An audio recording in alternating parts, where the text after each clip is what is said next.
What is up, my friends? How are we? You are very welcome along to, what day is it? Wednesday night. Yeah, it is Wednesday. Definitely is Wednesday. April the 1st.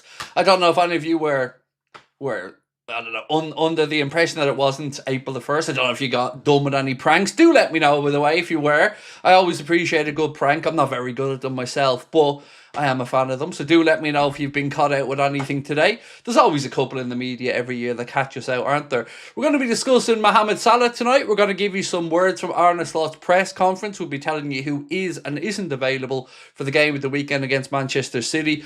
We'll talk a little bit about Anthony Gordon. We'll certainly be talking about agents' fees, as Liverpool have been amongst the highest spenders there over the past year. We'll tell you quite how much money has been spent. As well as that, we'll be discussing John Barnes saying that he thinks that Arne Slot and not Xabi Alonso is the man to take Liverpool forward. We'll get your thoughts on that one, and we'll talk a little bit about a few other bits and pieces, of course, over the next couple of hours. Lovely to be back with you all. If you weren't with us last night, thank you for coming in tonight and joining us. Lots to discuss, as I'm sure you can agree, and do let me know your thoughts in the comments of anything you want to discuss. Right, Elks, how are we, sir? Slot better not stay. The Alonso tweets have me. Yeah, I've seen quite a few around today. I'm not on social media, but the Discord are kind enough to post a lot of them in. And yeah, I'm getting more and more concerned, mate, as the days are going by. You know, I've said this to you guys before. I've been kind of keeping track of how many of these articles are starting to pop up now, talking about Arne Slot staying, you know, wheeling out former players to try and justify it. And quite simply, I just don't think it's going to work on fans. You know, there are fans who will always want to support any Liverpool manager, and I understand and appreciate that. But, you know, tonight we're going to try and figure out, is this the club trying to force a narrative? But also, we're going to chat about Hughes and Edwards a lot tonight and their futures, because there was a good piece written by Simon Hughes in The Athletic around that, and I want to get your thoughts on that as well. So, yeah, look, if Arne Slot stays next season, it best be because something magical has happened at the end of this season. And look, I've always said to you, I think most of us are always open to being changed or being going in a different direction, but you have to see something to back that up, right? And nothing that we've seen so far this season has really justified it. So look, as an example, let's say we went out and we beat Manchester City on Saturday, and then we went and we played really well against Paris Saint-Germain, and we finished the season, let's say you win the FA Cup, you get to the semis of a Champions League, and you finish 5th place or 4th place in the league. Would that be enough to keep him in a job? Well, that's not for us to decide, but what I would say is, if everything goes brilliantly, and it's clear that we've transformed and it's clear that we found our feet again, then like anybody else, I'm open to it. But what I won't do, and I think most of you guys are probably the same, is you won't just stick your fingers in your ears for the sake of it. We've all had the conversations about the problems that we've had this season. And they're understandable that, yes, there is a bit of sympathy for the manager in that regard. He has had some issues to contend with. But some of the issues around injuries, I would say, are part of the way that we train or the lack of intensity in our training. So there are, you know, faults for everyone. Some for Hughes, some for Edwards, some for FSG. Certainly some for the players, and certainly plenty for the manager as well. Scotty, how are you, mate? 59 months. Look at that, Scotty, my man. Nearly 5 years, 1 month away. Absolute legend, bro. Really, really appreciate you being with us. Said, Slot should go now. How was your holiday with your family? It was lovely. Yeah, no injuries this time. Nothing too dramatic. It was just a nice, quiet, relaxing week. And when you get old and boring like me, mate, that's kind of what you need. So, holiday was great. Thank you, mate. And with regards to the manager, let me just ask this question. Because I think, rather than me saying, do you want him to stay or go, we've had that conversation plenty of times. Let me just start off with this one tonight. So, one sec.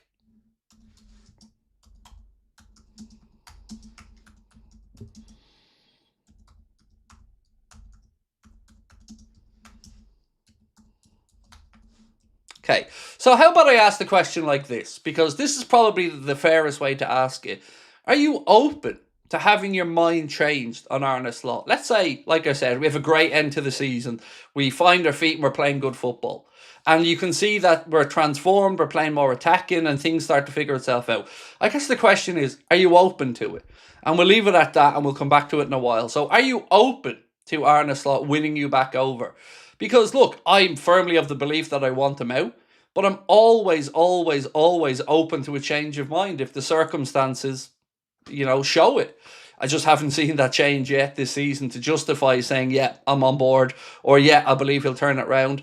I don't, but I'm always open to it. And that's one thing I hope you guys know about me in general is, any opinion that I have, it's a fluid one. Like most people's, if the information you have in front of you changes, I think you should always be open-minded to it. But you can't just stick your fingers in your ears and just hope as well. There has to be some evidence that it's changing. Scotty said, Craig, who do you want to come in to replace Mo? The dream would be Elise. If I'm being really greedy, Scotty, I want us to bring in 2 attacking forwards, 2 wide forwards, Elise and Diamonde. Do I think that's financially achievable? Probably not. I don't know if you'd be able to lure Elise away from Bayern Munich this summer, but that would be the dream. And I've been saying the same thing, mate, for the last season and a half. If Mo was to depart, the dream would be Michael Elise, but it would be pretty difficult, I think, to get him out of Bayern, especially for Liverpool, with them still being a little bit salty about the whole Florian Wirtz thing. The illusion of delusion. I mean, I could do with a bit of that, dude. I could do with a bit of that. Said, I'm done with Slot. I don't like him or trust him. That's kind of where I am as well. But I just don't want to be that guy that has an opinion and never shifts from it. Even with FSG, I promised you guys if they spent the money, you wouldn't hear me banging on about where's the money, John. And I've lived up to that. I've been a man of my word. And I'm the same with the manager. I'm quite firm in my belief with where I sit. But I'm open to being persuaded. I'm open to change. And I think, if you ever get to the point where you're not open to change, then you probably have an agenda. But that's why I wanted to ask the question that way tonight, because it's going to take something big for me to be turned back around or to be won back around. And I really don't see it coming, but I'm open to it and I'd love to be wrong about them. JCC04F, how are you, sir? Said, it's now April and we still we're still seeing the same problems that we had in August. Absolutely no improvement whatsoever. How do some people still have faith? So I guess for me, I don't have faith. But I just wanted to ask the question, dude, tonight in a different way because, if you're asking me, am I Arna in or Arna out? You know the answer to that question by now. But, I don't have faith, but I'm open to it, And it's difficult because some people will just never want to criticise a Liverpool manager.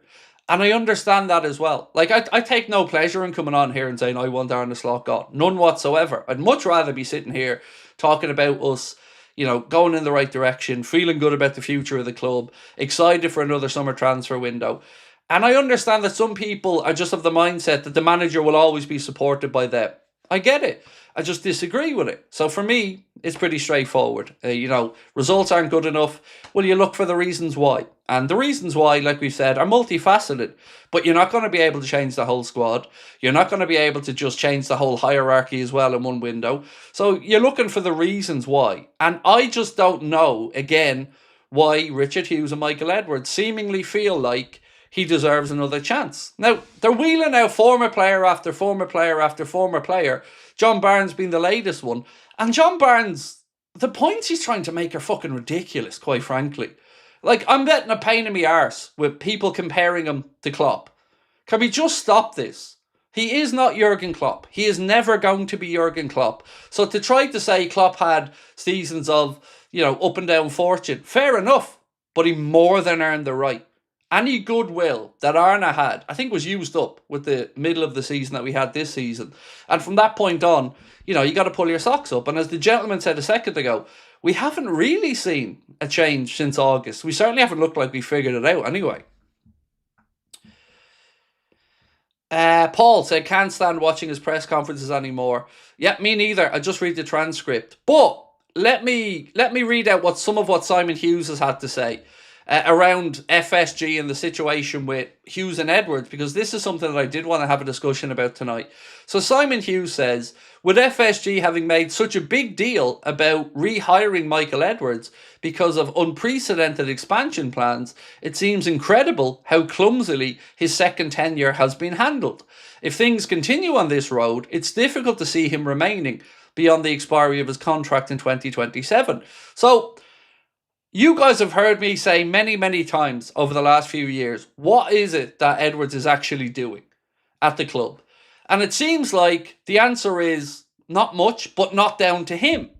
It seems that FSG have somewhere along the line had a change of heart about the multi-club model, and it seems like Edwards didn't get that memo.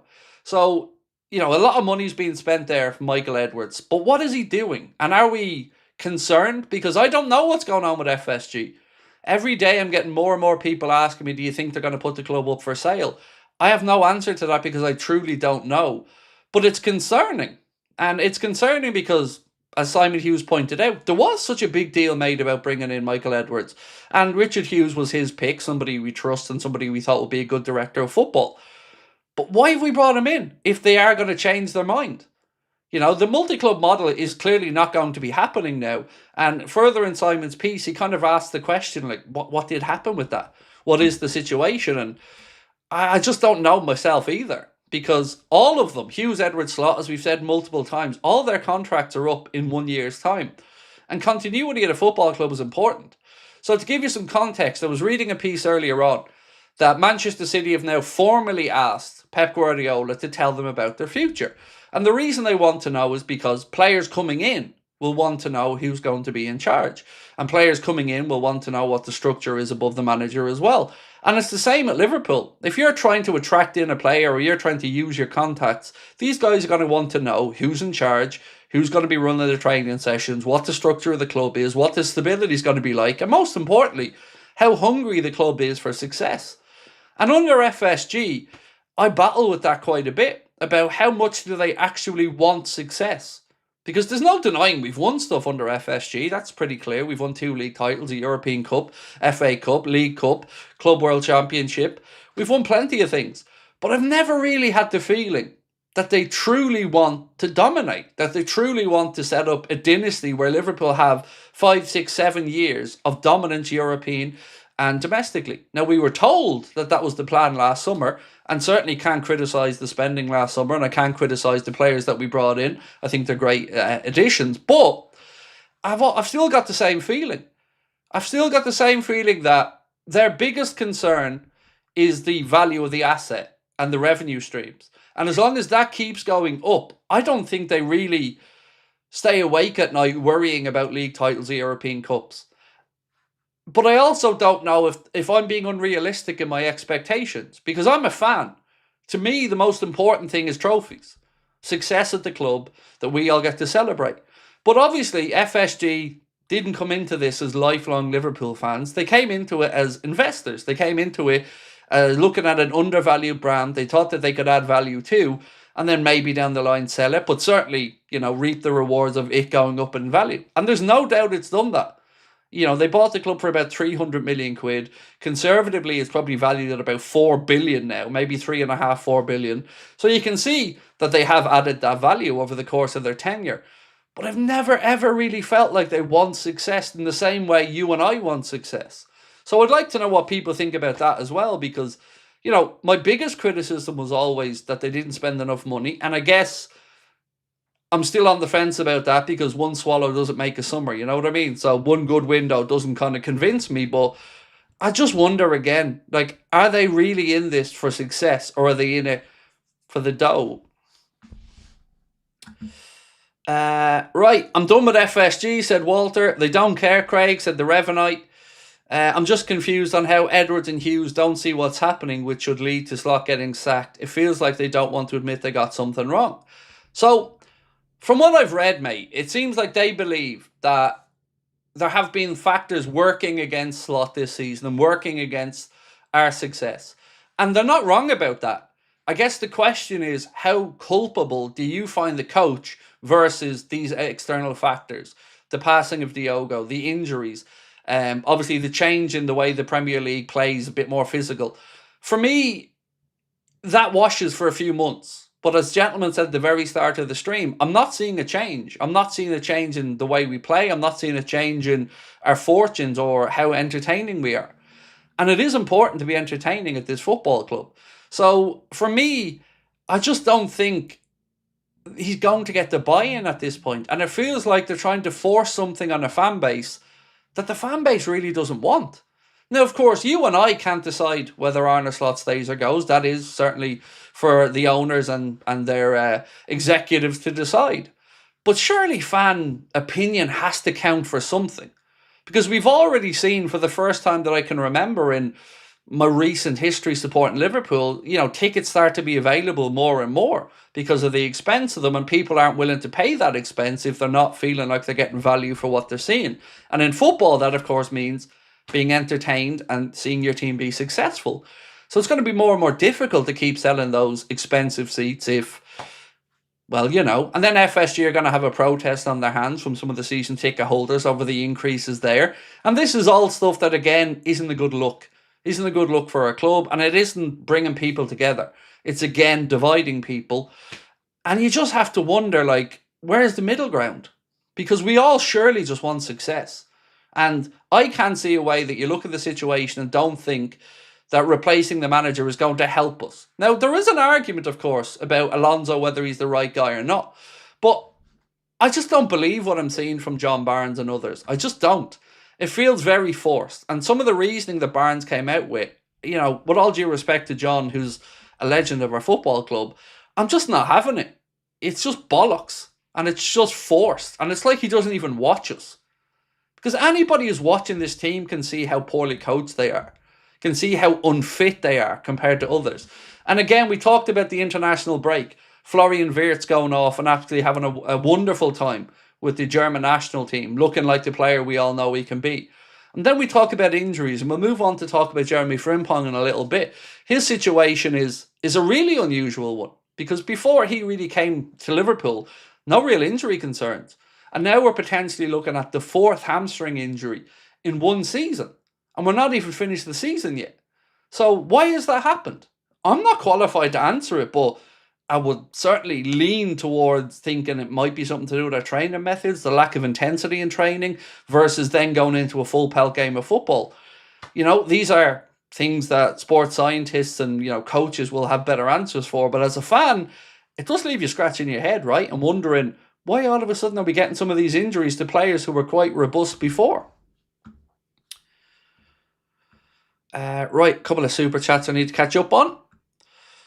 Jamie said, LFC have never had great owners. We won things because of great football people, not ambitious owners.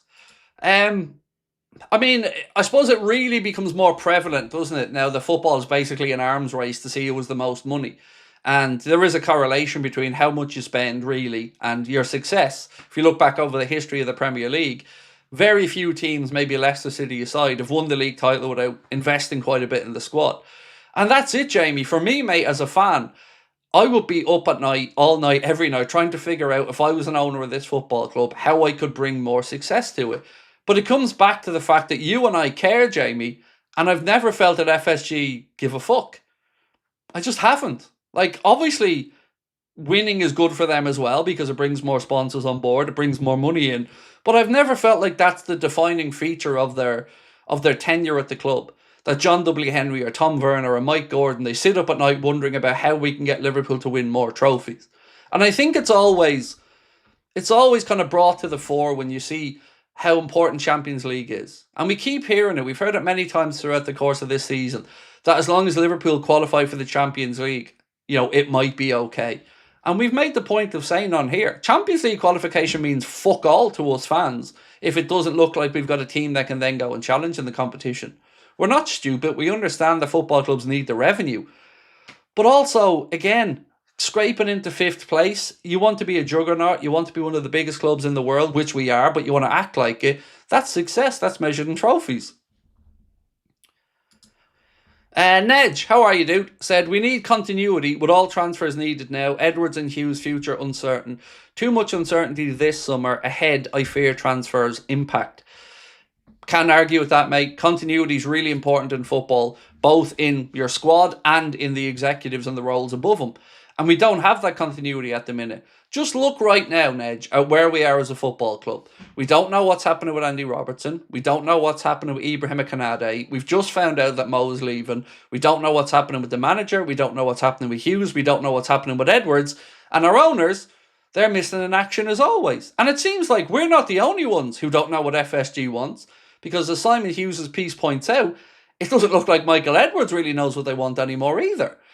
It's just so confusing, and it feels like we get stuck in these ruts of negative PR and going in circles. I mean, some definitive action is required here. And these are supposed to be the clever people. These are supposed to be the people who remove the emotion from the decision making. Well, it feels like that emotion is actually leading the desire to keep Arne in a job, because there's nothing to back up that we've just been unlucky other than him and others telling us all the time we've been unlucky. But where's the data to really show we've been unlucky? Because I would argue that we're just not well enough coached. And I would argue exactly what Ned said as well. The continuity of the football club is really important. And I remember how excited we were that Michael Edwards came back and that Richard Hughes was coming in. We were thinking, all right, here we go. We're going to set up a structure now, and these guys are going to push the club on another level, and we're going to be winning regular league titles, and we're going to be contending for Champions Leagues. And now we're left to hope and fingers crossed that Arne can pull a miracle out of his arse this season. And again, my cynical head feels like, yes, the Mohamed Salah decision was partly to announce to the fans that Mo's leaving, but I can't help but feel as well, like I said last night, that it's also to pacify, to make sure that the stadium isn't toxic, to make sure that, you know, every opportunity is given for the players to get to the most out of each game without people booing the manager or booing the performances. And I get it. I'm not saying it's wrong. If I was in charge of the football club, I'd probably do the same thing. But we just need answers at this point. And Alisson Becker, he looks like he could miss the game at the weekend as well. He's still out injured according to the manager. And even at that, we hear things like, well, minor injury won't be too bad, should be grand. And then all of a sudden, we're a month later and we still haven't got these players back. It just feels like there's a lot to feel concerned about from a sports science perspective, from a fitness perspective, from a squad continuity perspective. It doesn't really scream stability at the minute. Martin said, I'm grateful for number 20, but Slot has to go now.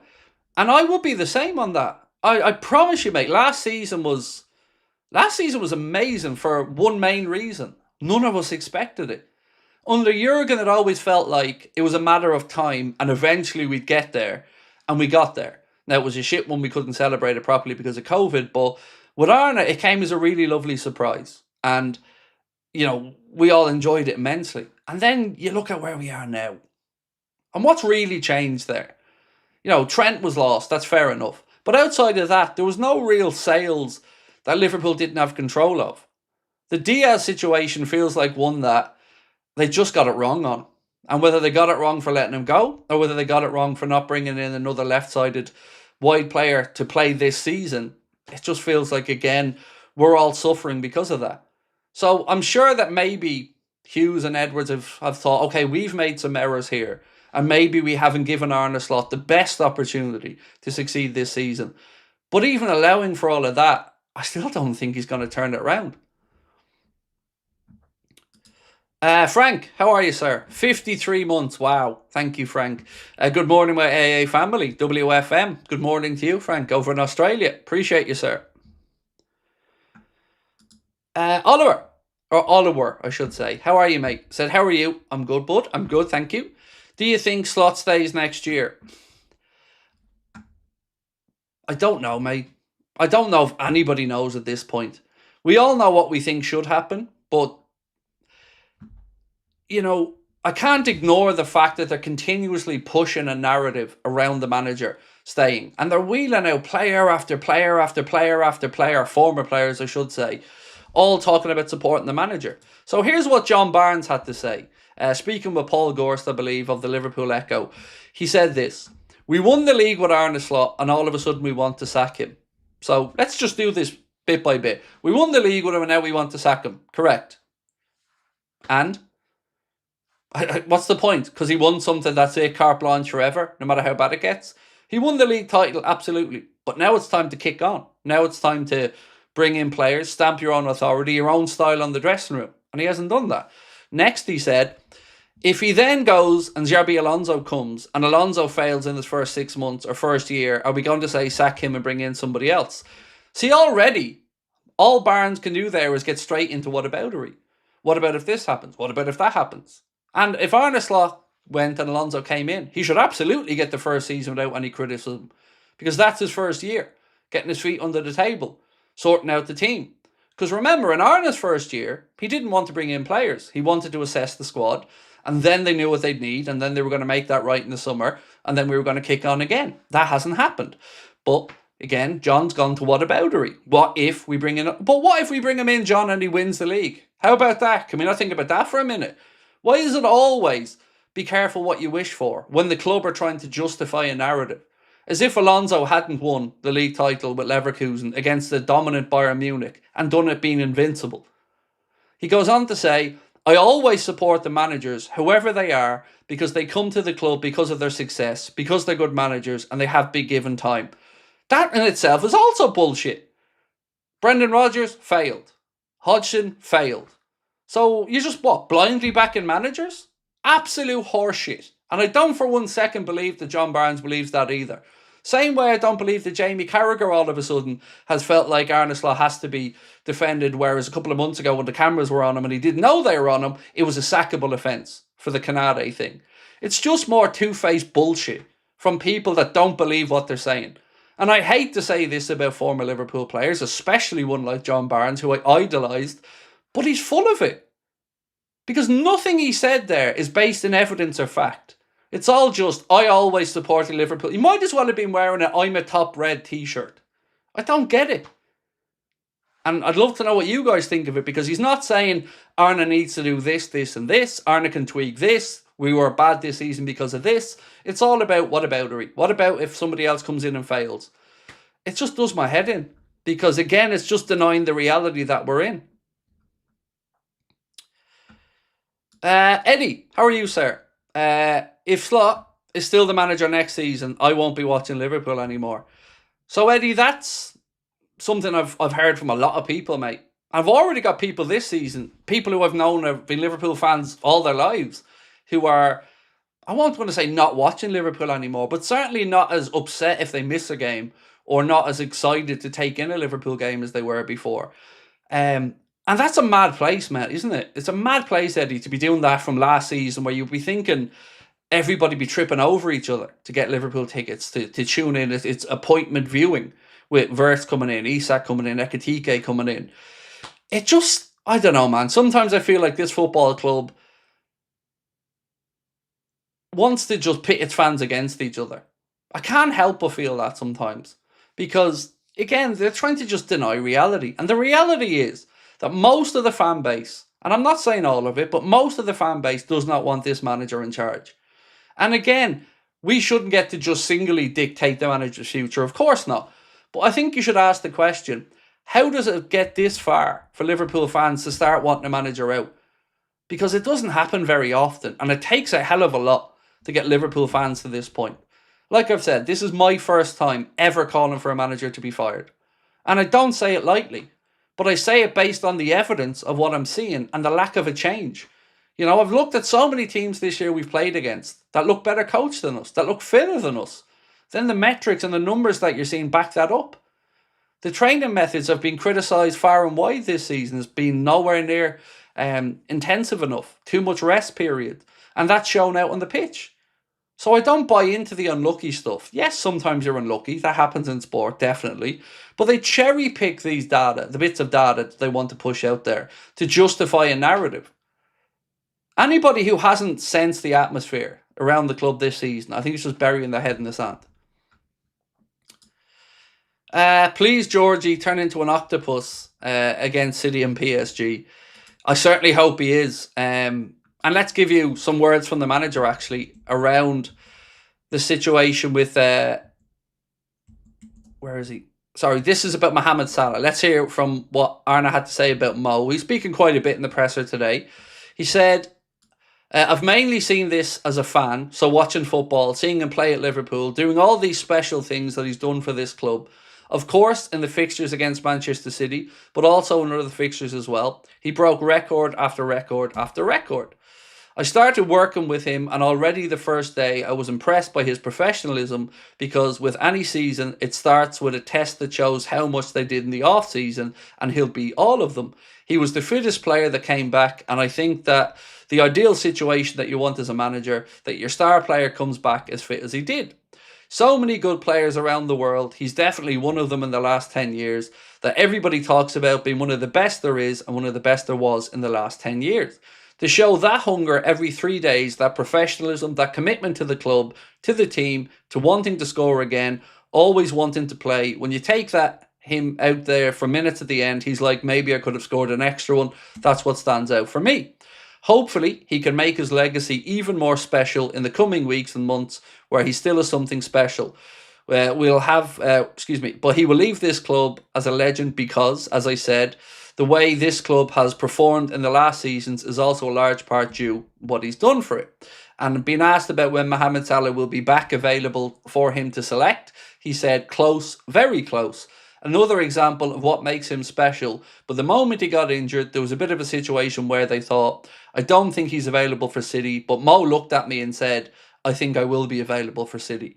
He just does so much for his body for such a long time, and he recovers so fast. So we will train with the team again tomorrow, and if everything works, then we'll be available for City. So a lot to unpack there. But one thing that stood out to me was he said what shape Mo came back in. That Mo came back incredibly fit. That he was the fittest there. So how do you juxtapose that with him having his worst season for Liverpool since he came in? So he come back in the best shape possible. Why all of a sudden then are we nowhere near seeing the best of Mo? Most people will jump on the bandwagon to say that Mo's washed, that Mo's finished. And of course there is a decline there. But there's a lot of data now being utilised to show that it's because of how he's been used that we're not seeing the performances from Mo. We're not seeing the levels from Mo. And I do think that there is a factor in that as well. I do think that that is to be looked at. And again, the reason I'm bringing all this up is because to me, that again comes back to the coaching. That again comes back to the tactics and the way we're set up to play. We're not utilising Mohamed Salah in the way we did before. You know? Because it's not a fitness thing. He's just said that himself. Fittest player, came back in great shape. So why then the drop-off from last season? It can only be down to the change in the way that we play. Because I don't think anybody over a summer falls off like that. So, you know, yes, he's getting older, but I do think it's down to the style personally.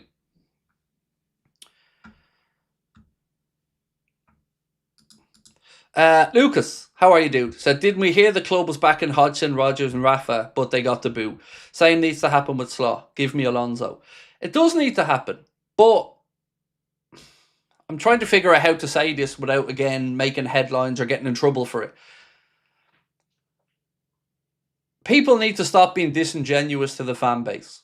Because I feel like we're being gaslit as Liverpool fans over and over and over again. People denying reality to push their own narratives. And it does my head in. Every day we're being met with the Athletic saying that sources close to Liverpool suggest a brief that they're still supportive of Salah. I mean, come on. Come on. Do some fucking journalism. Do some actual investigating. Push back a little bit. Question it. Do something to show us fans, the people that you're asking to subscribe and pay for your content, that you're actually looking out for the best interest of your readership and not your own personal relationships with the club. That is sorely lacking at the minute. And I keep banging on about it because it really, as a Liverpool fan, it really, really angers me that we're manipulated so much, or they try to manipulate us so much. It just, they deny reality and they just cram shit down our throats and think we're just going to sit there and take it. They're going to learn. Eventually, doesn't wash. Football fans are becoming more and more clever. You know, it used to be you just tuned in to watch your football team. Nowadays, you know yourselves, you've got to be a fucking accountant, a sports scientist, a head coach. You've got to know stuff that you shouldn't ever want to know about. You know, we've all learned about PSR and FFP and all this other stuff over the years. Throw VAR in. We've had to learn that. We've had to understand the rules about being a referee and the laws of the game and all the stuff that just makes it tiring to be a fan. So you don't need to feel like you're being undermined by your own club or the people that's covering your own club. Spartan said, glad to see you're back, Craig. How was the holiday? Oh, it was lovely. Yeah, lovely. Thank you, mate. Really, really what I needed. Just a break, switch off, chill out with the family, you know, have some meals out. Just good, you know, much better than the last one anyway. It's like people forget how poor we are after international breaks. Yeah, I don't know what's going to happen after this international break, mate. I really don't know what to expect at the Etihad against Manchester City. You know, we're all hopeful that we can pull a performance out, but again, we have to see something that gives us faith in that as well. You know, it depends which version of both sides turn up at the weekend. If Manchester City are a little bit off it, Liverpool look like they, have a bit of confidence, absolutely, we can get a result there. Martin said, if Slot is the coach after the summer, I will not watch another match until he's gone. I love this club way too much to continue watching him destroy my connection with the team. I've had enough of him. And that's something, Martin, that I've really asked myself over the past month or two. How much do the club actually understand or care about that relationship with the fans? Because you're going to see a couple of banners being made now from a few top reds that want to back the manager come what may. And what's the coverage that they get? They'll get far more coverage than the amount of people who want them out. And why is that? You know the answer to it, right? Because it suits the club's narrative.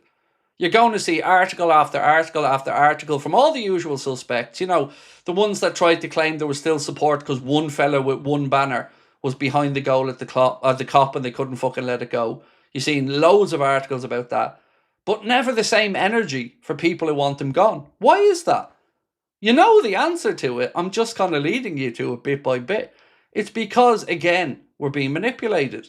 Fans, the real feeling of the fan base is overwhelmingly not in support of not just the manager, the recruitment last summer, and more the recruitment we didn't do last summer.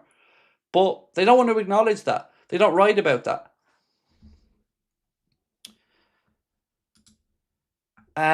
Flying Welshman, are you excited to see Isak back?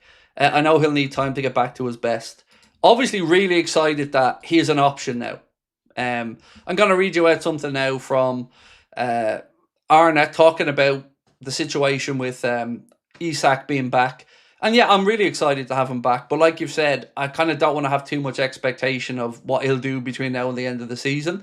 I think the fact that Sweden qualified for the World Cup will stand us in really good stead, because that will give him a chance to get more match fitness and then lead that into a pre-season with Liverpool. You'd hope that he's absolutely razor sharp then come the start of next season. But this is on Sky Sports, and this is what they were saying about the Alex Isak situation. He said, I think Alex is in a really good place because Sweden qualified for the World Cup yesterday evening, and apart from that, he's going to train with the group again for the first time tomorrow. If you've worked so hard for 3-4 months or something like that, and then return to team training, that's for everybody very nice. So Alex is, in that sense, in a good place. Of course, it's only his first session after 3 or 4 months out with the team, but it's good to have him back because we all know who we signed, and we signed an incredible striker. So to have him again in a team that usually generates quite a lot of chances, and maybe not immediately from the first moments that we can start, but you have to, to have him back for the last 2 months, I think will be very helpful for us. So I can't disagree with much of what Arna said there, but one thing that I think we've all spoken about was that when we did have Isak available to us, it didn't look like we'd figured out exactly how to get the best out of Isak yet. And that is something that I hope that we start to figure out quickly when he does return. Because Isak feeds off balls into the box. He feeds off balls into the right area. He is a number 9. Ekitike is a bit more Firmino-esque. He'll drop deep. He'll look to create things. He'll look to make spaces. But Isak is a goal poacher. He's a striker. That's it. So we're going to have to learn. And we're going to have to adjust our play a little bit as well to get the most out of him. PD Hatesword. So again, you've told me your name. I've already forgotten it. And I know I forgot it before as well. You were kind enough to tell me again, but excuse me, I've forgotten it again. Who's decided on how we play, though? Is it Slot or is it from higher up? Did Slot use this system before he came to us? Did his previous club train this way? I admit I have no clue. It's all on him. That's not trying to just me to disparage him. It's all on Pam. Thank you, Pam. Yes, Pam. Thank you, Pam. Yeah, it is on him. He sets the football philosophy. The sporting director's there to make sure that that philosophy is inherent amongst all the teams, underage teams up to the first team. But he sets it. And yes, similar methods were used to Feyenoord. But the difference there, Pam, is the intensity of the Eredivisie versus the intensity of the Premier League is night and day. So it seems like those things that maybe worked for him in a league where maybe you weren't playing 2 games a week all the time, and certainly there were easier games in the Eredivisie where you could take players off early, rotate a bit more. I think that's catching up, and I don't think we've seen enough of an adjustment from Arne in that, because you remember the first thing we were talked about when he came in and what he was, rightly applauded for Feyenoord, himself and Ruben Peters, was his availability of players. Something like a 90% availability rate for first team players when he was there. And I always credited Arne for that being the reason we won the league last year. Lots of people, and I understand this side of it as well, but lots of people said that was Klopp's team and he got lucky. It's probably something to that, but I also believe that the way he was able to maintain players' fitness and availability a bit more just about got us over the line.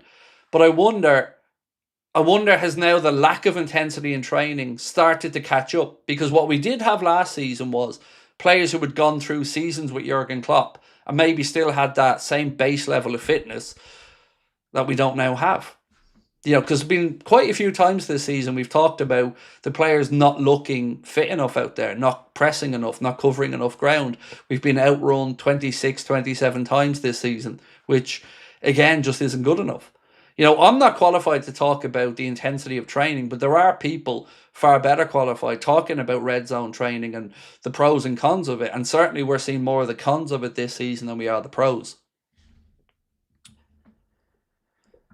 Martin said, when you look at the fullbacks we brought in during the summer transfer window, they look like we brought them in with Isak as our centre forward in mind. Not sure where Ekitike fits in once Isak is fit. I think that's been a question that we've rightly all kind of tried to figure out all season. What does happen when they're both fit? You'd surely have to try to find a way to get both in. But it's difficult because I was reading a piece the other day that talked about Liverpool looking to utilise a system where we have the 2 centre forwards and a 10, let's say Florian Wirtz, in the hole behind. But if you're doing that, you're then asking naturally where your width is coming from. Because if you're going to play with that system, you're probably setting it up something like a 4-3-1-2. And in that system, where are you going to get your width from? You can't just solely rely on the fullbacks to get up and down because they're not really wing backs. They still have defending to do. So there seems to be gaps in the thinking here. And I don't really, again, know how to summarise our style of football. And that feels insane 2 years into a manager's job. So if I ask any of you right now, or anybody watching this back later on, give me a paragraph or a few sentences on our brand of football under Arne. Try and summarise it for me in a few sentences, because I guarantee you won't be using words like aggressive, dynamic, high risk, high reward. You'll be using things like monotonous, slow, side to side, obvious, things that we've talked about over and over and over again this season that have only changed when we've come up against certain teams at certain moments, like Galatasaray, who are shit away from home, and we beat them comfortably after losing the first leg and after losing over there earlier on in the Champions League as well. And you then ask, is that because of the quality of the opposition, because of a full house at Anfield with the world watching in the Champions League? I fear that is the answer. Boring and dull football under slot. And I agree. For somebody who wants his teams to dominate, who wants to let the ball do the work, he's not playing that way. Like, how is the ball doing the work if we're just moving it side to side? All that's doing is giving them a chance to shift their defence across and cover any holes. If you want to play the way he wants to play, it's got to be quick. It's got to be fast. It's got to be in their face. There's got to be movement ahead. Insecure, said Rosamund. Possession-based, said Paul Vowles. You can play 3-5-2. Yes, we could play 3-5-2, but he's shown absolutely no willingness or desire to play with a back three. So if Alonso came in, yes, you could absolutely play a 3-5-2 or a 3-4-3 or any variation of that. But one, we don't have the personnel currently to do that. And two, he's shown no desire to do it whatsoever. So, some managers have their systems and they're married to them. Some are a bit more flexible. I'm sure Arne will say he's been flexible in systems. And again, I think we do focus on an initial setup in games because they do tweak them during them. But I've just not seen it this year. I've not seen anything that suggests to me that it's a systematic change or new players that's the problem. It feels like all of it comes back to coaching, whether it's fitness, whether it's the style of play, whether it's the boring nature of our play, whether it's, he keeps saying we're unlucky. Unlucky. It was low blocks for the first half of the season. Now it's unlucky. But ultimately, it's just all bullshit.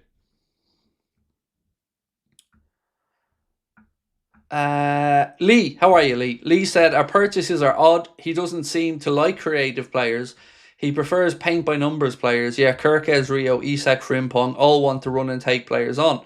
The exact opposite of Slot's style. That's a fair comment, Lee. I just feel like we're not like. I keep coming back to this, sorry. But in my head, I was expecting us to be some variation of the way Paris Saint-Germain played this season. We got the players in he wanted, young players as well, great energy. If you're looking at Frimpong, Kirkes getting up and down those sides. And I really expected that this season, especially considering all the praising that he did of Paris Saint-Germain and the way they play and the bravery of their football, I'm thinking, right, dude, you've now got the top quality players in, away you go. And we haven't seen it. Now, look, I might be disillusioned here, or I might be just absolutely imagining it, but that's how I expected us to be this year. I expected with the new players brought in, players that obviously he would have thought would work for his system, that we would see some variation of Jurgen / Luis Enrique's brand of football. And that's not what we've seen. Now again, he never promised that. That was what I was thinking, certainly based off the praising of those styles of football.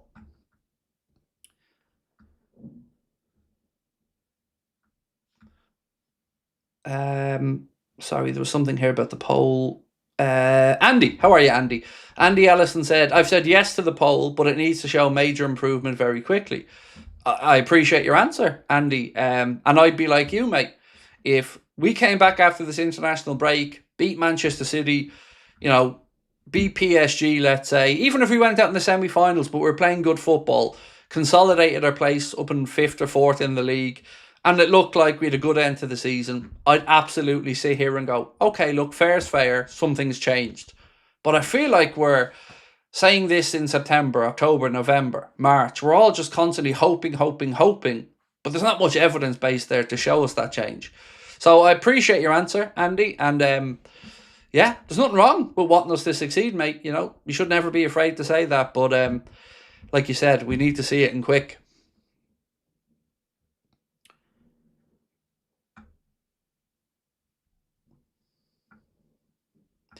The Germans did some side-to-side crap the other night. However, they did it at such a pace it went through 1 to 4 players, speed up, and we go 1 to 2. Look, when we played Galatasaray, and yes, you have to take into account the opposition, that was more like us. And the movement was there. I commented on the night. It looked like, okay, maybe we turn the corner. And then we go and lose to Brighton. And then you just hear, how do we get to that? Like, how do we go from that performance? And we all said that night, some version of, this is now the standard. This is the measuring stick. This is how we judge the team. And straight to Brighton, shit performance and another loss. We are the Storm Rock Music said, do you think the amount of injuries is due to the lack of fitness? So, I think we have to be careful using the word fitness, but I do think it's down to the training methods, yes. I do think it's down to, just think about it this way. In any walk of life, if you go from slow, quick, that intensity, that explosiveness, that you need muscle repetition for that and muscle memory. And you can't train a half pelt or, train in recovery mode and then expect them to go out there and just switch it on. I said something at the end of last season that regular viewers of the channel will know, and some people criticised me for it, but I think now it's shown that I was right. I said something along the lines of, you can't just switch it off. You can't just relax now for the rest of the season after you won the league and think we can come back and just switch it back on. That's not how sport works. And it isn't. So I keep coming back to say, if you have standards, you have standards. You can't have fair weather standards. You can't have standards when it suits and when you're winning. You have standards all the time. And we aren't enforcing those standards. We talk about them quite a bit. Virgil comes out with it, Arne comes out with it, and it's easy to say it, but we're not seeing it. We're not seeing it on the pitch. We're not seeing those standards. We're not seeing people being shouted at enough. We're not seeing people being told to pull the finger out. We're just not seeing it. So we need to stop doing the talking and get to the fucking standards. Because if we don't, we're going to be in this loop. We're going to be in this constant loop of up, down, up, down, up, down. And that, again, just adds into why I think he's not the man in charge, or shouldn't be the man in charge. What else have we got in the news? Let's have a quick look. Oh, can we talk for a moment, just to switch it up a little bit? I want to talk about the post today from Ben Jacobs and others around the amount of money that's leaving the Premier League in agents' fees, because it is an absolute disgrace. Let me read through some of the numbers and then I'll tell you why I think it's a disgrace. So this from Ben Jacobs. Ben writes, new FA data shows £460 million spent on agents' fees between the 4th of February 2025 and the 2nd of February 2026. Now, let me just stop there for 1 second. Think about this hard. That is almost £500 million, or about €600,000, not spent on talent, spent on fucking agents. And who pays for that? You. You pay for that. You pay for that with your Sky subscription. You pay for that with your match tickets. You pay for that with your Liverpool shirts. You pay for that by bursting your bollocks, going out to work every day, so these fuckers can take £500 million out of the sport, out of your pockets, out of the transfer kiddies. I don't know another sport that agents are paid for by the clubs. Usually players have to pay their agents, and players have to pay their agents with regards to the work that they do. The amount of money leaving football to go in the pockets of agents is nothing short of a disgrace. And I'm sure agents do a decent job, like in any industry. I'm sure there's some great ones and there's some sharks. But the influence that these guys have over the sport is frightening. If you ever take the time to look into some of these super agents, Pina Xavi, George Mendes, and look at the influence that they have, not only over clubs, over countries, over the talent and the conveyor belt of talent that's coming through.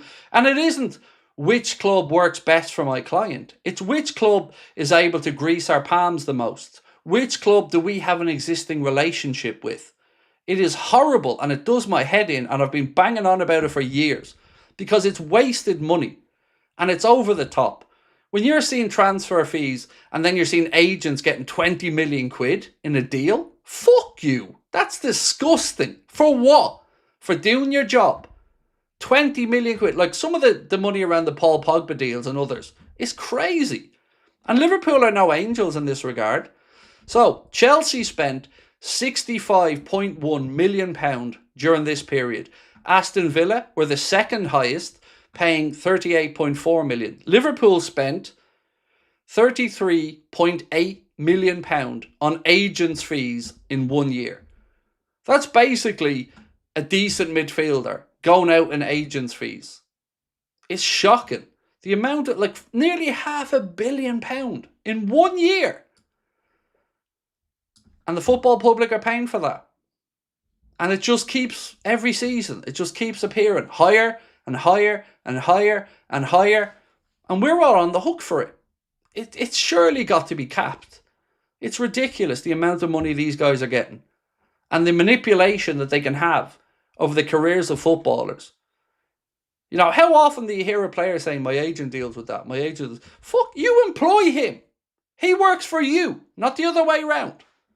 So I always applaud players like Neville, who looked after their own careers, or people who maybe have people looking after their real best interests. And I'm sure there are good agents, but it's so greasy and it's just a waste of money, and it needs to be sorted. Players should be paying their own agency than the clubs, unless the clubs want to give the players new contracts. Exactly. You know, 10% or whatever it is, the agent's fees should be paid by the player. There shouldn't be these, like, some transfers. Look into the... Okay, how do I say? Remember we talked about Jude Bellingham, and I told you there were reasons why he didn't come to Liverpool that weren't sporting reasons. Well, have a look into that and see who profited from that transfer. Have a look into the Haaland deal and see who profited from that transfer. Have a look at the amount of money that was involved in Pogba's deals and the amount of money the transfer fees or the amount of money the agents got. So sometimes it isn't what's best for the player, it's who's given me the most. And I find that sickening. Alternative 112 FM said, you don't surprise me on agents, same everywhere, they're leeches. Dave said, these agents don't even seem to have the players' interests at heart. Now look, anything else, Dave, there will be good agents. Of course there will. But we can't deny that there are absolutely manipulative, greedy bastards involved in this as well. And it's coming out of all of our pockets. It just is. And it needs to stop. And I'm sure football clubs aren't happy with the situation either. But they're kind of stuck in a difficult situation either because of the power and influence that some of these guys have. So let's give you an example. There are some football clubs that have better relationships with certain agencies than others. That's not an accident. That's because they pay more.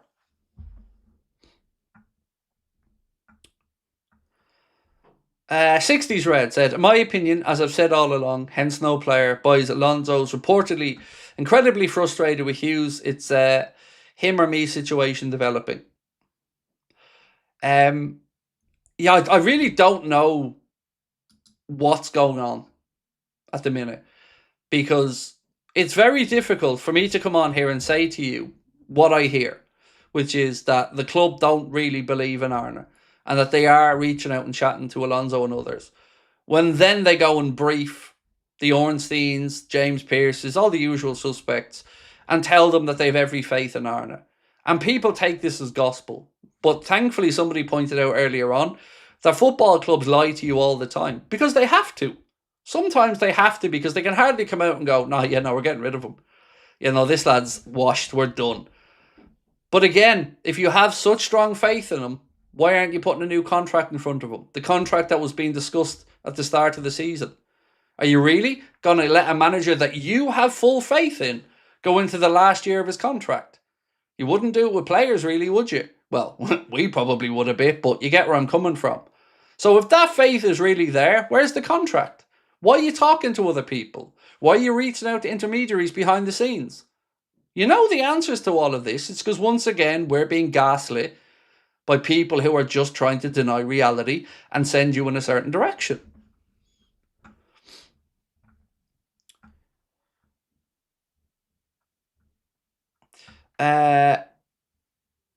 Alavato said, as a Yank, you said it, not me, in all major sports where players receive generational wealth to play a sport, the player pays his agent out of his or her own earnings and contract.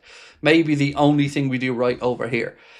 I can't disagree, mate, because as a fan of Liverpool Football Club, it breaks my heart to see the amount of money that's going to agents. And I'm sure other football clubs, I'm sure Chelsea fans feel the very same as the United fans and others, because that's money not going to good causes. That's money not going to benefit the players. That's money not going to invest in infrastructure. That's money not going against increased season ticket prices. It's all money that's just being wasted for people having influence, really. That's all it is. It stinks. There's just too much money being taken out of the game. Craig, is there any other manager out there other than Alonso that you would like? Luis Enrique would be a dream, but I don't think that's feasible. There are a few managers that I don't know enough about. Like Julian Nagelsmann is another name that would certainly be under consideration. I know he's managing the German national team into the World Cup, but his future after that has kind of been up in the air, according to some journalists. So you'd have to have a look at him. I don't know enough about Nagelsmann to say to you whether I think he'd be good or bad. Then you have to look at up-and-coming managers, the likes of the guy at Stuttgart. He's certainly somebody who has been talked about as being a Jurgen Klopp in the making, or a Jurgen Klopp type manager. So the truth is, there is going to be an inherent risk with anybody you bring in. But I just don't feel the appetite in the fan base is there to give another attempt to Slot. Because what if... Now, I'll pull a little bit of a John Barnes here. What if Arne gets kept in this summer? and we are in October international break next season, and we're nowhere near where we are, and then they decide to pull the trigger, well, then you've got a couple of headaches. Who's available in the market, firstly, because there's going to be a lot of movement of managers this summer. So is the talent pool going to be there?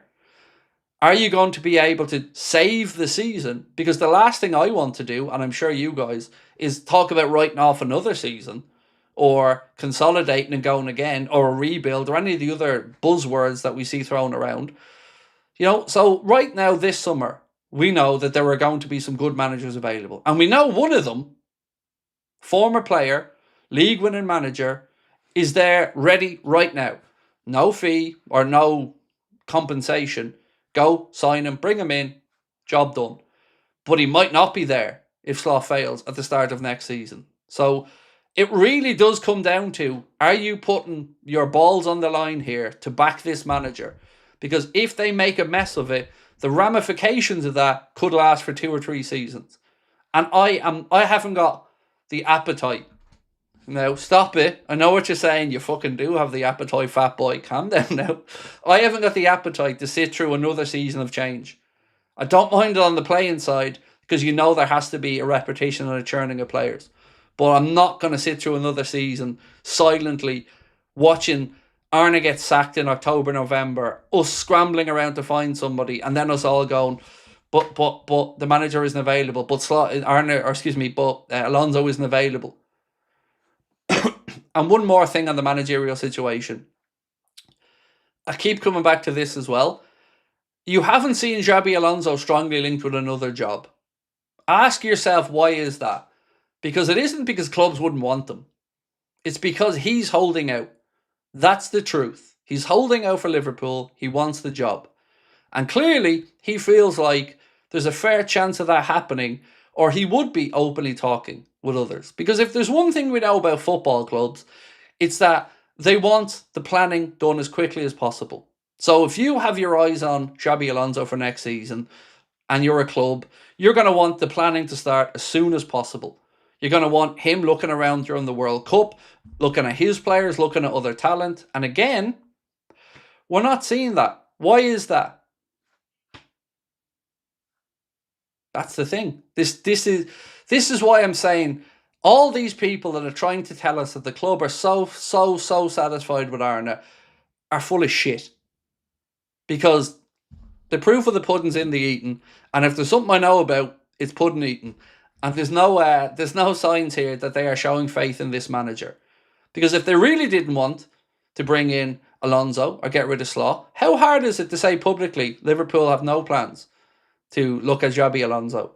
Liverpool have no plans. We really believe the manager. In fact, we're working on a new deal for the manager. You're not seeing that though, are you? So despite what Ornstein, Pearce and everybody else tries to convince us of, they're not giving him a new deal. They're not ruling out Alonso. Alonso's not taking up another job. So stop treating people like idiots.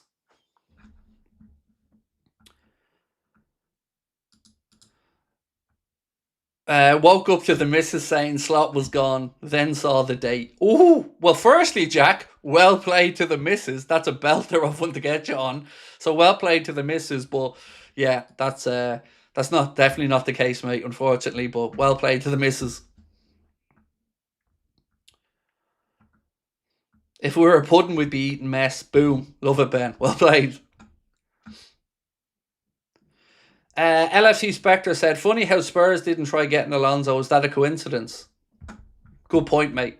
Good point. No, it isn't. Because, again, if you ask the Spurs fan base, or, dare I say, the Spurs hierarchy, who they'd prefer. Because let's be honest with it, what the fuck has De Zerbi done to justify Spurs fawning all over him? He did well with Shakhtar. Did semi-decent with Brighton. Did okay, I guess, with Marseille. But if there's one thing we know about him is he isn't a long-term manager, is he? He doesn't stay anywhere for longer than 18 months to 2 years. So when I heard that Spurs were giving him a 5-year contract, I actually burst out laughing. Because you might as well be giving him a 50-year contract. Because he ain't going to be there in 5 years. And again, you're right. They didn't even look towards Alonso, did they? And why is that? Because He's got a better CV, in my opinion, even in his short tenure, with what he achieved with Leverkusen. He's got the stature as a player. He'd command the respect of the dressing room, and they didn't even look at it. So, again, good point. Hey, Craig, glad to see you're back fit and firing, WFM. Thank you, Tom. Last night, I came out firing when I came back, Tom, because I'd spent my time away, reading a lot of comment sections that I always do, looking at the narratives and what's being pushed. And the final straw came for me when I seen the protests coming up once again about the ticketing and the price increases. And I said this last night, and I'm going to repeat it again. Why is it, when it comes time to protest, it's only for one section of fans? Why is that? Why is it that when season ticket prices go up £1 a game, everyone loses their shit? Well, hospitality tickets and the price for the rest of the Liverpool fans goes through the roof. Nobody has anything to say about it. No concern about the cost of living crisis. No concern about anything in that scenario. Why is that? Now, go on. You know the answer, but some people just won't say it out loud.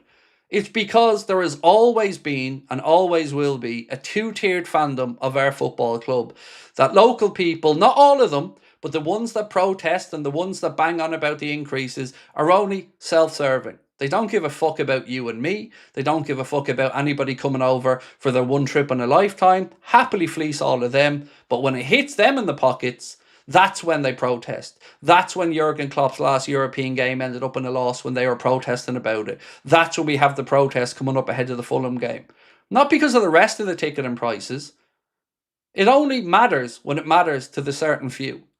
And again, people will complain about this. People will go on social media, clip this and call me everything under the sun. But you know what? You can't tell me I'm wrong. You can't tell me I'm wrong. Because we've all fought against this for fucking years. That there is a two-tiered system.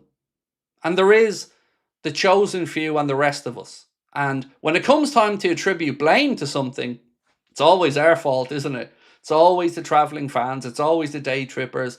Atmosphere is not great. Blame them. But where's the support for everybody else here, lads? Why is it when it goes up for your match tickets, protests happen, but fuck everybody else? You know why? I've been saying it for years. Grizzly, absolute legend, mate. Thank you. Craig didn't know Connor was using funds for a Lambo. Yeah, and here's me having the Dacia behind him, mate. Sorry, if you don't know what we're talking about, Connor's over in Nice at the minute on a little holiday. And, over in Nice, there's plenty of lovely yachts and cars. So he took a picture of himself beside a flash car earlier on. And I just posted it straight into the WhatsApp saying, yeah, now I know where all the Anfield Agenda money's going. Connor there with the posh car. And, that's my Dacia parked behind him. But, yeah, look, he's having a good time. That's the main thing. Right, where are we at with this one? Right, so we're nearly at 2,000 votes. So if you haven't voted on this one, please do. We asked, are you open to being convinced by slot? So if results change, things got a bit better, would you be open to Arna staying on for the future? So when we get that to 2,000 votes, we'll knock on the head. We need about 60 more. But I do want to know, if you can for a second, I want to know, does the situation with Liverpool's fandom get to you at times? Do you feel unwanted? Do you feel unwelcome? Do you feel underappreciated? Because it's certainly something that I've heard many times from people over the years. And it isn't everyone. And I don't want to pit this as local fans against non-local fans. I don't mean it that way, because there are so many Scousers who are so grateful and welcoming to visitors to their wonderful city, and they go out of their way. And Scouse hospitality, as we all know, absolutely incredible. But we can't deny this basic fact that there is two tiers of fandom, and it might be in other football clubs. I don't know. I'm not a United fan. I'm not a Chelsea fan. I haven't got a clue. But I know in our support for a fact that we don't matter to certain people. And, I could talk about this till I'm blue in the face. I could talk about it from a content perspective. I could talk about the entitlement. I could talk about all of that stuff. But ultimately, I just want to know, has there been times where you felt underappreciated, insulted, or belittled by the fact that nobody seems to have your back? And I said laughingly when we started this channel, You can go back 6, 7, 8 years ago, watch the streams, you'll hear me saying it, that if we can achieve anything with Anfield Agenda, we'd like to see it as a kind of unofficial international supporters club where all of your opinions matter, where everybody's voice has an impact, not just a select few. Because we're all getting fleeced constantly. Some of you paying memberships with a chance, a hope to get tickets that you probably won't have much luck getting, or maybe you get very lucky in a ballot. But every time something goes wrong, I feel like we're the ones that are finger pointed at. You know, for me, I'm the toxic one. I'm the mouthy one. Because I dare say things out loud. And I don't care. Because I was brought up to know what's right and what's wrong. And I was brought up to speak my mind. And I was brought up to stand my ground. And I'm never going to fucking waver. I'm fed up of being made to feel like a second tier fan by some people around our football club that have some mad sense of entitlement because they were born in a Liverpool postcode, that their opinion matters and everybody else is a wall and fuck you. Those days are gone. Because without the international fan, without the revenue, without the support, the club isn't where it is now. So if you want it to be a stadium full of locals only, paying 500-600 quid a year for their season tickets, great. Enjoy the second division, because that's where you're headed. Because football clubs can survive. And, you know, it's kind of grating to hear that we're constantly undermined. Like, we don't count. You know, go to the game, fella. You've all heard that, right? Fuck you. How can I go to the game? I can't get a ticket. Can't get a season ticket because some of you lads have 120-year-old season tickets. Who is it that's selling the season tickets? Because we've all seen them as well. You know, for some of the people you're moaning about being day trippers, well, who's selling them tickets at exorbitant prices? Yep, that's right. It's some of the season ticket holders. But you won't talk about that, will you? Because it's much easier to vilify the rest of us, you lazy fucks. So again, if you want to look after Liverpool fans, look after everyone, not just your own interests.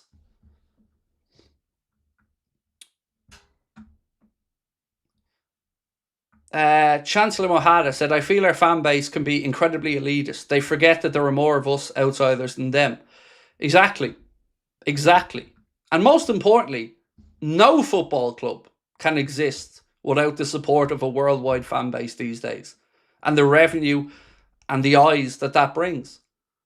You know, I'm getting fed up of hearing Carragher and everybody else banging on about social media fans versus match-going fans. Because that's just a way of saying, dressing it up as locals versus non-locals, but not wanting to say that out loud. Social media fans are the reason the club have the following that they have around the world. Are the reason that the record keep getting shattered for season ticket, or excuse me, for new jerseys, new memorabilia, international fan bases. Our money's important, but we're not allowed to have an opinion. Those days are gone. Sorry. It's a worldwide club now. Don't like it? Tough shit. Move on. What ownership of the Premier League champions overseeing the biggest joke of a title defence keeps the manager? None of them have been offered new deals. All three need booting at the same time. When do you reckon the home kit for next year will be released? I think it'll be a bit earlier than this year, mate. Usually we'd have it for the last home game of the season. Last year, obviously, there was the whole changeover from Nike into Adidas, and the contract, I believe, if I remember correctly, ran till the end of June, so the club couldn't release the new home kit, and it was, you know, a bit of a rush. This year, I fully expect it. We'll see it probably leaked, I think, maybe later this month, and then we'll see it go on sale in May sometime, and the lads will wear it for the last game of the season. By the way, look, I know when I talk about these subjects, like the two-tiered fandom, I know what's coming my way. I know it's getting clipped. I know locals are going to come, the locals I'm talking about, not all, because I have to keep saying that because Scousers are amazing, but these elitist, entitled people need to really stop and have a hard look at themselves. Because everybody matters. Everyone's money, opinion, it all matters to the football club. So I know what's coming my way when I talk about it, but I don't care because I'm right and I'm fed up of it. And I've suffered this as a Liverpool fan for 34 years, not just when I was making content. I was lucky enough to get to go to a Merseyside derby. I told you this story before. Myself and my mate Ken went over. Liverpool beat Everton 4-0. It was the time that the Romelu Lukaku did his ACL. We beat them 4-0. And myself and Ken are walking through Stanley Park. And there are people maybe 15 yards behind us. And me and Ken were joking and laughing and delighted with the result we'd seen. And we hear those fuckers are the reason why we can't afford to go to a match. Right behind us. And I turned around to them and said, you what now? Us fuckers. Because we're just walking wallets. Like, we didn't have to work to save up to come to this game. We just dipped into our never-ending supply of money to come over so you couldn't go every week. And it's that level of entitlement and that level of bitterness that really, really undermines so many fans around the world. And as many of you have rightly pointed out, there are far more of us than there are of them. But it shouldn't be an us and them. If you're going to look out for Liverpool fans and moan about the cost of tickets, do it for all fans. Not just for the chosen few. But that's it. That's all we ever see. The same two supporters unions, the same situation, the same people getting invited to all the same things, all because they're all in the chosen few. They're all in the little clique. And none of us are welcome. Until it comes time to fund things. Then all of a sudden, our money matters. And I'm tired of it. And I'm sure you are as well. Angie. Oh, sorry, Angie. Just 1 second. I have to sign out and back in of our back end system. Because it needs a refreshing. Give me 2 seconds, Angie.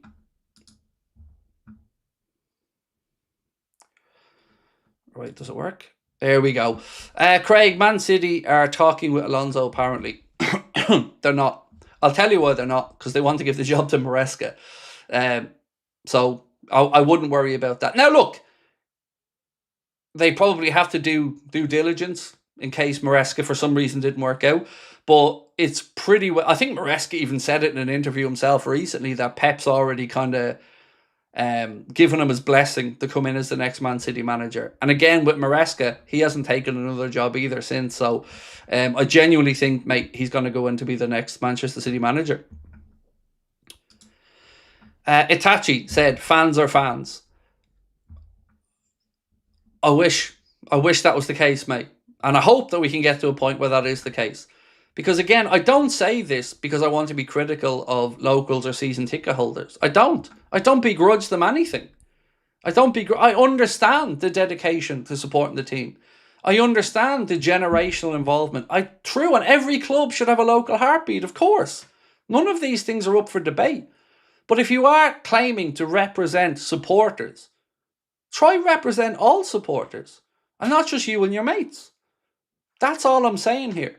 It's that it's tiring constantly being the reason for failures or constantly being the reason for poor atmosphere inside Anfield. It's just tiring. And it's lazy. Their biggest atmospheres, or the biggest argument is that they bring the atmosphere. Without local fans, there'd be no songs and chants. But that's not true. Like, of course they bring some atmosphere. But I've been to enough games now that a lot of the moaning that I hear has a certain twang to their voice, shall we say. And of course, look, but that can be easily solved. Why not educate others on the songs? I've said this for years. Imagine how cool it would be if you were a Liverpool fan who was making the pilgrimage over from Australia or Thailand or Canada or America for your first game. You're so excited. Maybe you only fell in love with the club a couple of years ago, but you're so excited to come over and you're going over, you get your match ticket. How lovely would it be to get a songbook, to get a little PDF file, to tell you these are the songs you might hear on the cop. If you'd like to join in, we'd love to have you. Here's the words to the songs. It's not that hard. Rather than just pointing the finger and vilifying. Educate. Make them feel included. Make them feel part of it. Because that's why when you hear me say you'll never walk alone's a joke, that's why. Because it then only applies to a certain few. You know, it's marketing slogans. But when you come down to your lived experience as a fan, do you really feel catered for? Do you really feel valued? Do you really feel like those people in these positions fighting for the rights of fans are including you? I don't. I don't remember them protesting about Sky's prices going up. I don't remember the protesting about the cost of the jerseys. I don't remember them protesting about other things. Only when it comes time to them do they complain. Only when it goes up a quid. Doesn't matter that there's still £9 tickets available to some local kids, which, by the way, is a great initiative. And local kids should be able to access and get the games. But unfortunately, the days of, I grew up here, this is my club, I have a God-given right to get there. If we're being really honest about it, I think we all know that most owners would rather there be no season tickets. I don't agree with that. I think it's really important that there's a Scouse heartbeat or a Manc heartbeat or a London heartbeat in that stadium, in all the stadiums. Of course I do. But it can come with a sense of entitlement at the belittlement of others. It's just so tiring. And there's a lot I'd like to say about this, but I can't say because I get in trouble. But that's how I feel about it. And that's how I felt about it for a long time. Cycling said, I hate being called a sofa fan. I'm a fan of this football club. I support the club in the highs and lows. That's what a fan is. Not always going to every game, but loving this football club. I know. And I always get told, go to the game, mate. Go to the game. Don't go to the game, mate. Don't go to the game. Well, where are the tickets? How am I going to get to the game? I went to the game this year and I paid the cost of a season ticket for one game. So does that not matter? Does it not matter that me and many others spend thousands to go over to take in a game because it's the only way we can? You don't hear us banging on about entitlement. We understand it. It's tough when the team's successful. People want tickets. Supply and demand. We get it. But again, please just look out for everyone. Right, so on our poll, we asked, are you open to being convinced by Slot? 78% of people said no, they aren't open to being convinced by Slot. And 22% said yes. So for what it's worth, I'm in the 22%. I'm open to it. But I just don't believe it's going to happen. But I'm open to it. I'm always open to change if it's for the right reasons. I'm always open to change my view if it's for the right reasons. But I can't just stick my fingers in their ears as a fan and just, keep hearing excuses. We're unlucky, low block. That doesn't wash. Injuries, again, it doesn't wash. Because look at Spurs. Look at the injuries they've had this year. And I know they've had a terrible season. But there are more factors than this. And again, the manager himself said it. Once the crowd turn, it's very difficult to get the crowd back. And look how quick James Pearce earlier on was this season when we won a couple of games to come out with this absolute fucking load of tripe that is only posted to be condescending and belittling. I'm trying to find the exact post here. I have it somewhere. Bear with me. I nearly know it verbatim at this point. So James Pearce wrote, one sec. Where is it? The Those with Short Memories post. I don't seem to have it to hand. Where are we going? Where is it?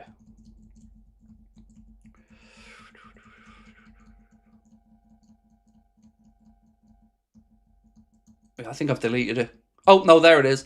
Those with short memories and little patience who were calling for change have been muted as Slot breathes new life into a managerial reign which had veered so alarmingly off course. Really? That's what we're coming out with after a couple of wins. Not, isn't it great that Liverpool are maybe doing a bit better? Hopefully this is a sign of things to come. No, straight into belittling. Those with short memories. How about those of us that remember you telling us we didn't want a goalkeeper, James? How about that? How about all the other bullshit that you've pandered to over the years? How about that? We remember that as well, James. So how about stop being a condescending prick and stop looking down on fans and actually acknowledging the situation?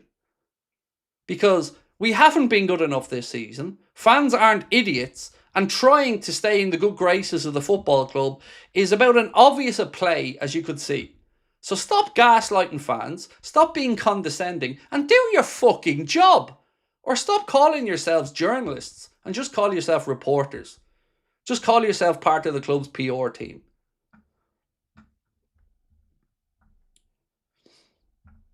Darwizzy said, I said no to be open to Slot because it's what he says disrespects the fans and throws young players under the bus. disrespects Klopp, and he seems an evil person. Look, I don't think he looks like an evil person. I gotta say that. And I don't necessarily think that Arne is a bad man. But I do think, I agree with the throwing the young players and players under the bus. I agree he's self-serving. And I really don't like anybody making comparisons with Jurgen. I'm getting really tired of that as a fan. Yeah, but Jurgen had this. Yes, of course Jurgen had times where he wasn't great. But the key point there that everybody seems to miss that makes this point is, he isn't Jurgen Klopp. He came into a team that had been built and was doing well. And yes, had a campaign the one before that didn't hit the expectations. He came in, benefited from that great team, put his own little twist on it and won the league. But Jurgen had to build that from nowhere over the course of time against much stronger spending power from other clubs. Wasn't being backed. We never, ever, ever seen Jurgen back to the same extent that Arne was back last summer. So the comparisons, I find them laughable.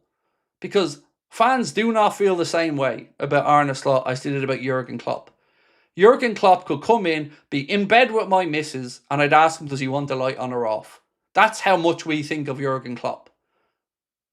Arne hasn't got there yet. And isn't going about getting there in the right way either. Because he's not ingratiating himself to fans.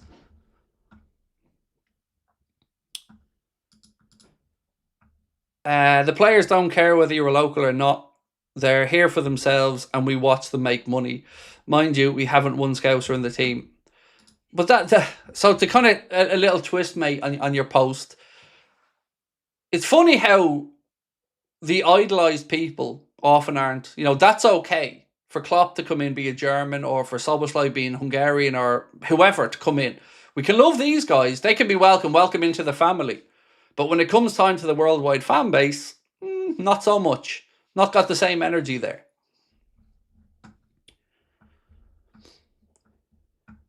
Jacobs said, I've never been to Anfield, but what's actually the difference? When you're at the stadium or watching on TV, listen to the vibe. I've watched matches in my own country. For me, I see no difference. Look, I've had the pleasure, mate, of getting to know fans from all around the world over the last 10, 12 years of being on social media and then doing this. And what always struck me was some of the things that I know our friends in, New Zealand, Australia, America do, I probably wouldn't do. I moan about getting up for 12:30 kickoff. But these guys get up in the middle of the night, drive to their local supporters club at 3, 4 a.m. to tune into early games for the Reds. I know people in Australia and New Zealand that have to come into bars at 10 o'clock because they close the doors at midnight for games that start at 2 or 3. And the dedication that these people have is incredible and should be celebrated, not undermined. So again, I don't say this to take cheap shots at locals or season ticket holders, because I sympathise with them on a lot of what they're saying. I sympathise with them on the cost of living. I sympathise with them on the fact that, their money isn't going as far these days and that they're being asked to put their hand in their pocket more. But so is everybody else. So if you're going to fight for fans' rights, please fight for all fans and not just you and your mates.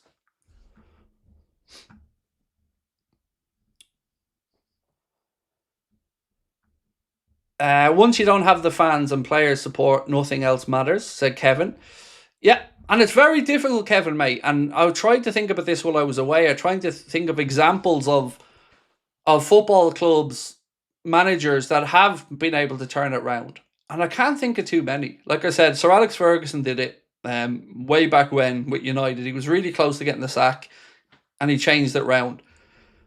But I can't really think of too many more that have lost the fans and won them back around. Now, I accept that as footy fans, we can be fickle. I'll openly accept that. But I just don't think any amount of glowing positive PR is going to win people back around.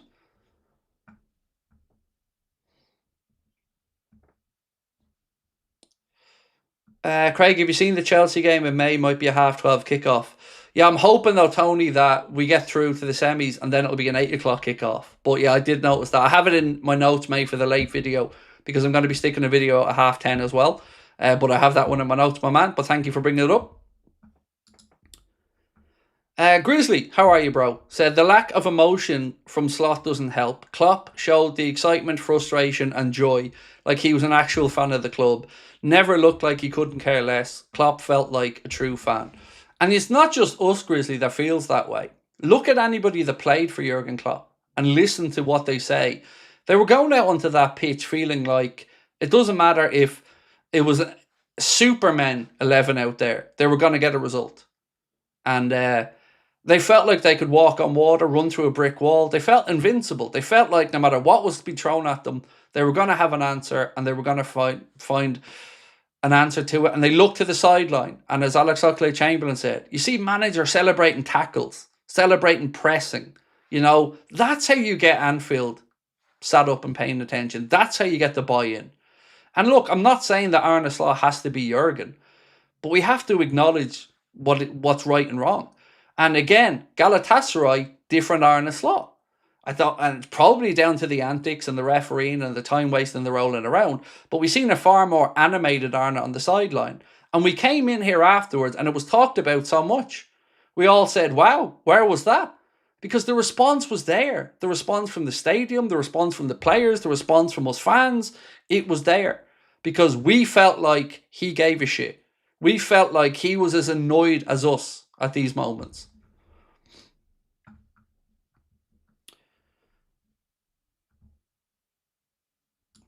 Crazy how shit our players play under Slot and how good they are without him. Seems to me there's a clear decision. Sack him. Am I wrong? It hasn't escaped my notice. You know, again, look at Wirtz. We plays for Liverpool. You've got people coming in trying to say he's washed. He's a waste of money. Liverpool spend too much. And then you go and see him scoring maybe a goal of the season for Germany. And you're seeing him shooting from distance with confidence. And you're asking, where's that with us? Now, it isn't, you know, all down to Slot on that. But it's got to be a part of it. It's got to factor into it, right? And that's not an isolated incident. We've seen it before. Players that aren't playing well with Liverpool go away in international duty and look like a different player. So, yeah, I mean, there's certainly something in it.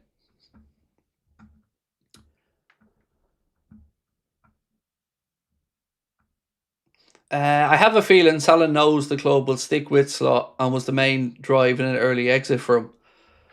And honestly, mate, I don't know what brought Mo to the decision. I would be guessing, you know, but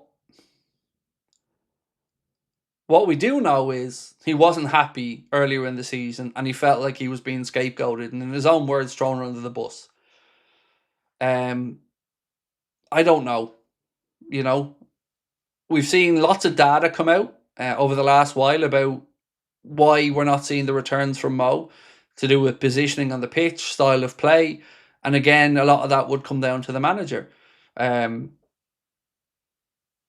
I don't know why now, why it was made, the decision was made and was made public right now. But again, I have nothing but respect for Mohamed Salah, and I will only ever look back at his time with the club with fondness and awe at what he did. Um, it's just, you know, all the wishful thinking about sending him off with another trophy. I feel like it's kind of pie in the sky stuff because I don't know how with a straight face anybody can say that they expect we can do something between now and the end of the season, because we've had so many false dawns, so many hopes, so many what ifs. But all we see is that we're in April. Yes, we're still in the Champions League, but big test ahead. FA Cup game that, let's be honest, we're not banking on getting through this one, but it's possible. And fifth in the league and hoping that, like, what if the coefficient wasn't as good this season and the Premier League clubs didn't get the fifth spot? Then does Arne get fired? Is the same position, but a different situation? You know, then is he still good enough to stay in the job? Or is Champions League money more important than actually league position? I think the answer is the money.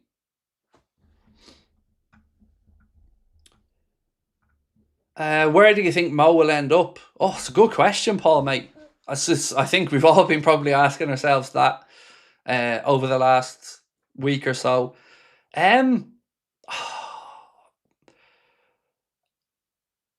I I don't know. Something tells me he feels like he still has something to give in Europe, at the top level.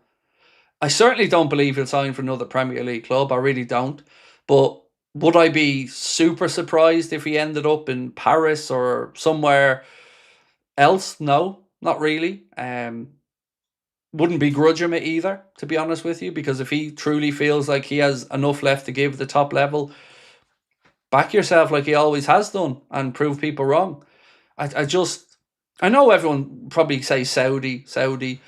I think Saudi's still there for him in 2 or 3 years. And he's not a man that's solely driven by money. So I don't think he's going to be thinking, right, I get 1.2 or 1.5 million quid a week. He's already a very wealthy man. He's already worth a load of dough. But that's not what drives him. What drives him is being the best version of himself. You don't become what he is without having that flame within and backing yourself and never doubting yourself. The real greats, the Ronaldos, the Messis, they all have that built into them. Sometimes it comes across as arrogant, sometimes it can come across as self-serving, but ultimately it's what makes them who they are. So I'll probably be more surprised than not if he ends up in Saudi or the MLS. I do think maybe he'll do a 2-year deal somewhere in Europe, but I wouldn't even know how to start guessing where.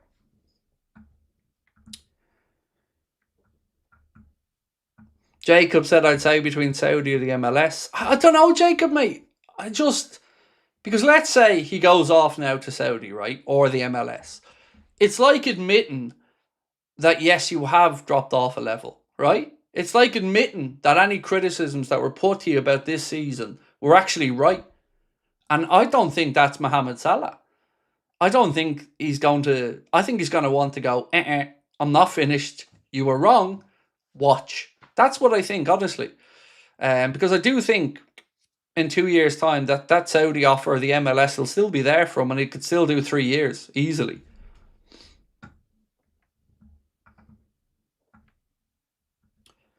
There's only one thing I won't miss, and that's them Salah fanboys. Oh, mate, who are you telling? Because they're not Liverpool fans. They're Mo Salah fans. And there was a good piece written about this as well from the Egyptian side that said, look, yes, if he was wearing an AC Milan shirt, they'd be sitting there watching AC Milan. So this is something that probably the only part of the whole Mohamed Salah thing that I haven't enjoyed is the people coming in that aren't fans of the football club, that whenever something goes against their guy, it's straight away attacking the football club or other fans. If you don't say something positive about him, you're racist or Islamophobic. That I can do without, because that's not the Liverpool fans I know. I don't know anybody who has anything against Mohamed Salah for anything other than a football reason. We love him, and rightly so. He's earned that love and respect. He's rewritten the record books. He's incredible. But it's been very disillusioning to see so many people rinsed for just having an honest opinion. In the same way you might say Kirkes didn't have a good game, or Szoboszlai didn't have a good game, or Isak didn't have a good game. It doesn't always have to be sinister. Sometimes people just don't think somebody's playing well, and they should be allowed to express that opinion without being ridiculed or mocked or having very serious allegations thrown against them. So I get where you're coming from in that regard. I see a couple of people there mentioning Italy. The thing I'd struggle with Italy is he going to win a Champions League in Italy? No. None of those Italian teams are going to win a Champions League anytime soon. The league is falling away. So I'd be surprised if he went back to Italy, because he's been there with Roma, done that with Fiorentina as well. So maybe Spain, I don't know. Maybe again, like I'm saying, I really don't have a clue. But I'd be a bit surprised if he went back to Italy, because what has he got to prove in Italy? He's winning a Serie A title to him, maybe, but it's not. I feel like he wants a Champions League, right? He wants another shot at that.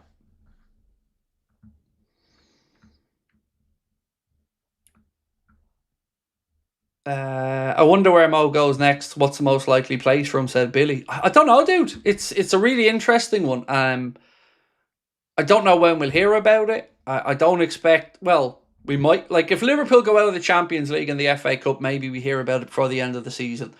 But I think Obviously, Rami Abbas himself will be exploring their options, but like he said himself, his agent or his solicitor, he said, if somebody tells you they know where Mo's going, they're lying because we don't know. And I truly believe that to be the case. Yeah, because I think there was a lot of respect there from both sides. Respect for Mohamed from Liverpool, respect to Liverpool from Mohamed. And I really do think he's not doing anyone dirty here. He just naturally feels like this is the time to call it a day. And we might not never know the reasons for that. Whether it's the manager, whether it's just wanting something new, whether it's wanting to try and chase down more records. I don't know. All I do know is we'll be saying goodbye to him in the summer. And, you know, he deserves a huge send-off for everything that he's done.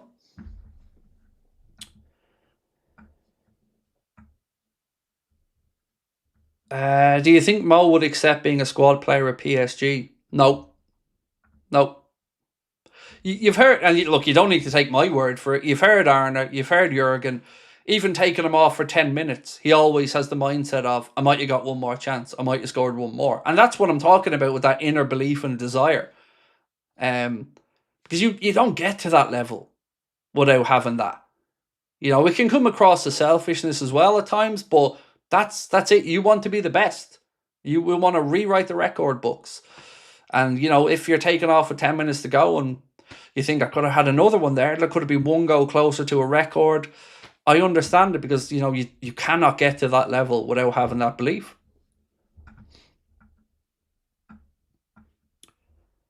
So, what do you guys think should happen or might happen with Hughes and Edwards? Because this is something that I wanted to get your opinion on. And I actually, here's a question, a poll question. 15 minutes left, so it's a quick one.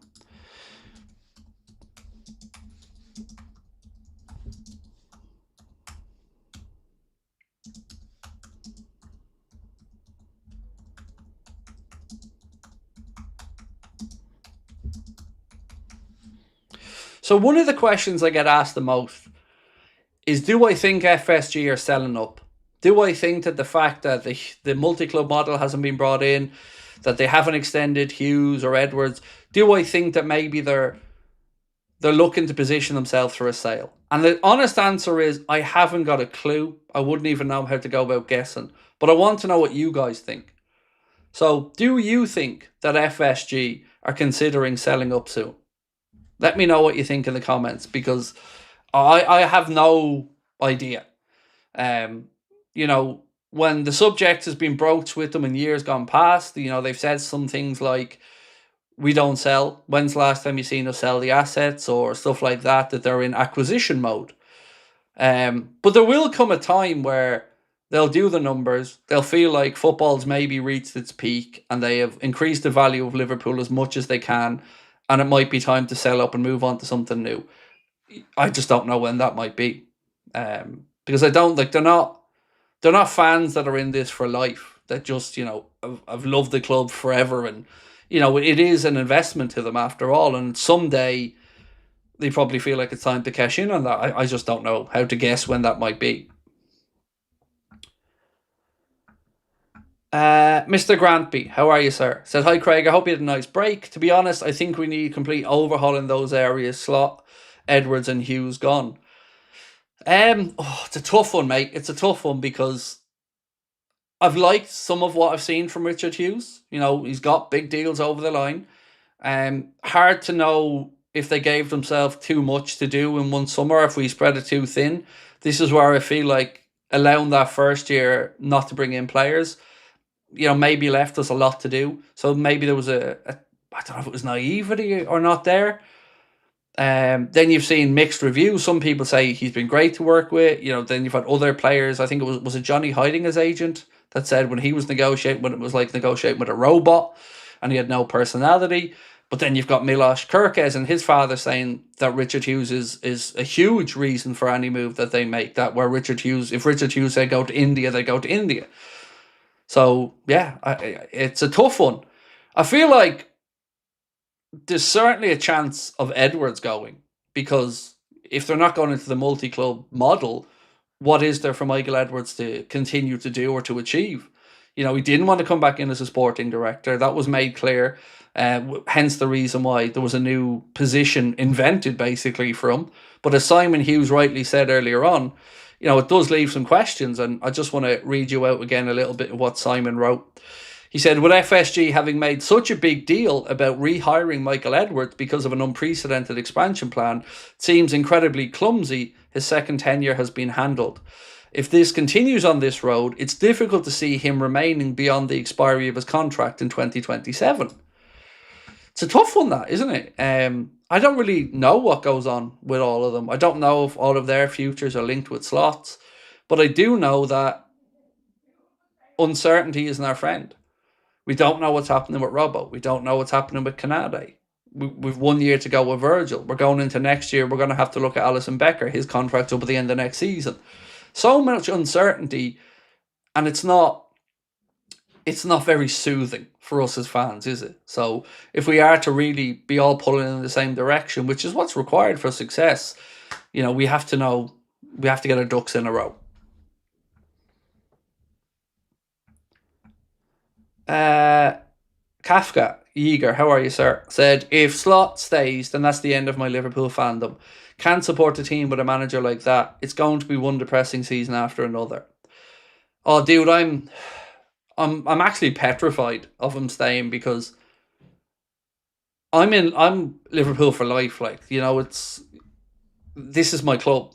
The good, bad, or indifferent, this is my club. There's never going to be a time for me where I say, I'm washing my hands of Liverpool, I'm not watching the games. That's not going to happen.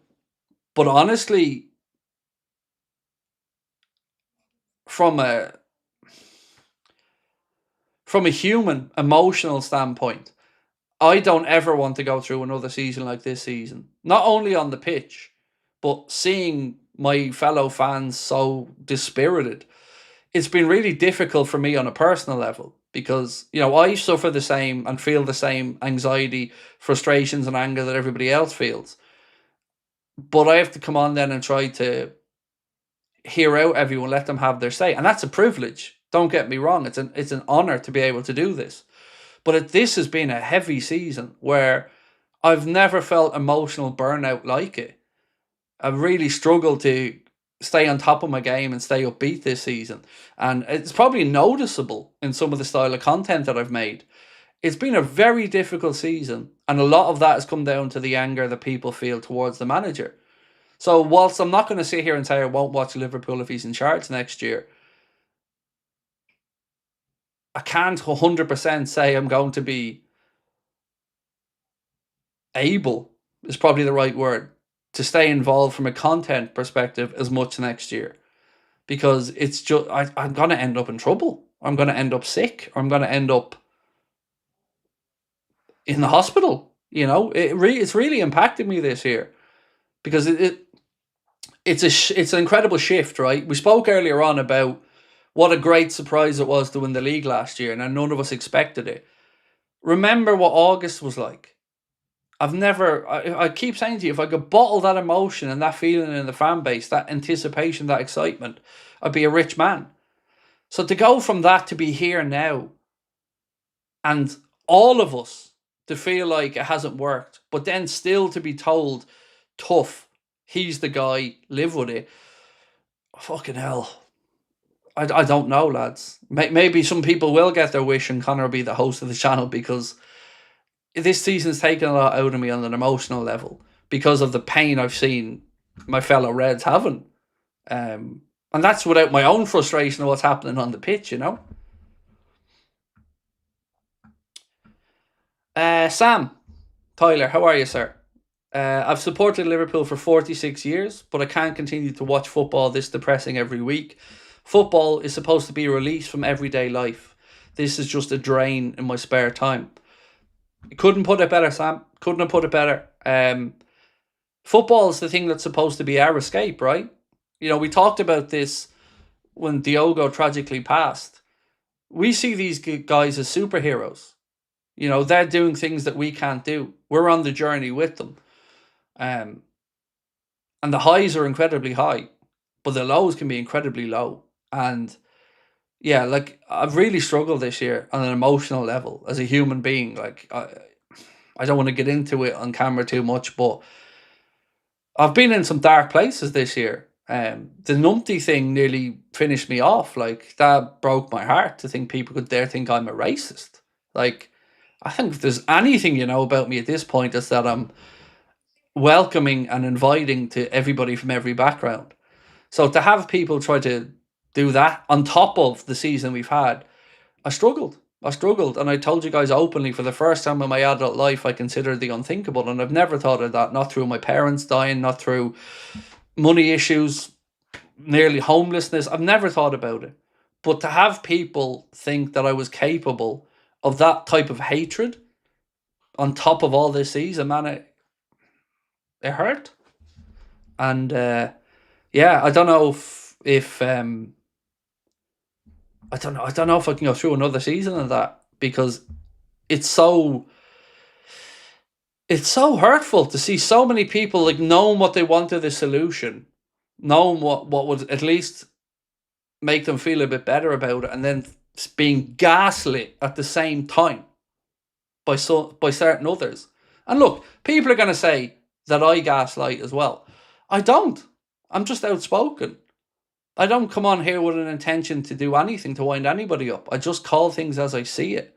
I'm honest. You don't have to agree with me, but I tell you how I feel. Paddy said, I think every person who supports Liverpool has had enough of this rubbish, and it's all down to one person. We all know it's Slot. You can't fire the whole team. Manager needs to go. Eddie said, if he stays, I'm washing my hands. 55 years. Pam said, I'll never stop being a Liverpool fan, but there have been times this season when I've turned off the TV because I couldn't watch any more of the match, but I still feel I still watch the watch along on here. It's so tough, Pam. You're right, because you guys have been an incredible support network for me and each other as well, I should say. And to see everybody hurting this year, it's been the most difficult. And like I've always said, we knew we were shit in the Hodgson era. Like we knew what we were. We knew the reasons for it, but we didn't know how we could solve it.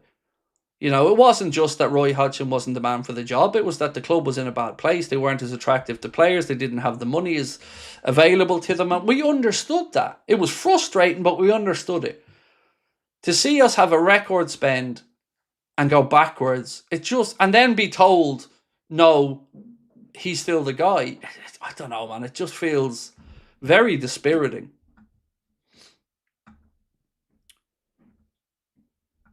Mr. Grantby said, what makes it so hard to accept this season is the winning league last season and then smashing transfer records, spending 450 million and getting this tribe to watch. It's embarrassing. It was tough, yeah, definitely. Because I can't speak for everybody else, but I kept thinking to myself, why wasn't Klopp given this money?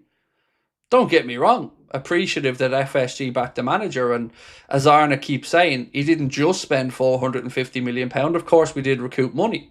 Nothing wrong with that either. But it was still a level of expenditure that we've not seen. And then for this to follow it, it's tough. It's tough to figure it out. Leona said, love you, Craig. We're all here. Thank you, Leona. Someone said, where's this one? Connor never did a live in ages. What about our evenings? Who's going to cheer us up? I've always said to you that it's a different beast. Doing live stuff and doing videos are very, very different. The live stuff comes natural to me. The videos probably don't as much because I need people to bounce off. I need the back and forth. I couldn't come on here and talk for an hour about just my own views. I'm not built that way. So to me, live content feels natural. For Connor, not so much. The pre-record, look, he's capable of it, but he probably doesn't want the grief that comes along with the live stuff as well. Because, I get mocked and ridiculed at times for reacting the way everybody at home reacts.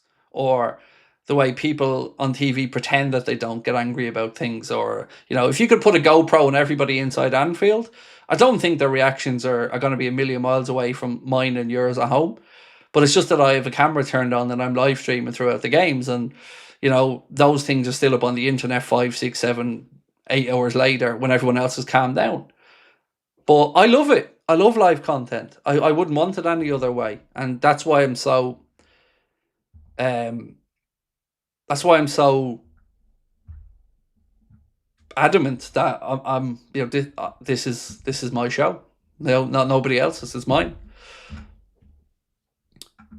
Tiger Valley said, "No, you're passionate, Craig, but at the end of the day, it's just entertainment. This will pass. It's not forever. But man, does it truly suck. When you're in the moment, the fan base will stand strong." Yeah, very fair, mate. Very fair points. Can't really argue with you on that. Not that I'd want to argue with you, but yeah. I think we're all different as fans, right? Some people, Liverpool can lose, they'd be annoyed for a few minutes to get on with their day. Not saying that they're right or wrong either. I'm just an emotional person in general. I was actually only talking about this with my doctor today. I'm not. There's no middle ground for me. I'm either bang at it, happy, excited, or I'm angry or frustrated. I can't hide or mask my emotion. And I wish I was a bit more even keel, but,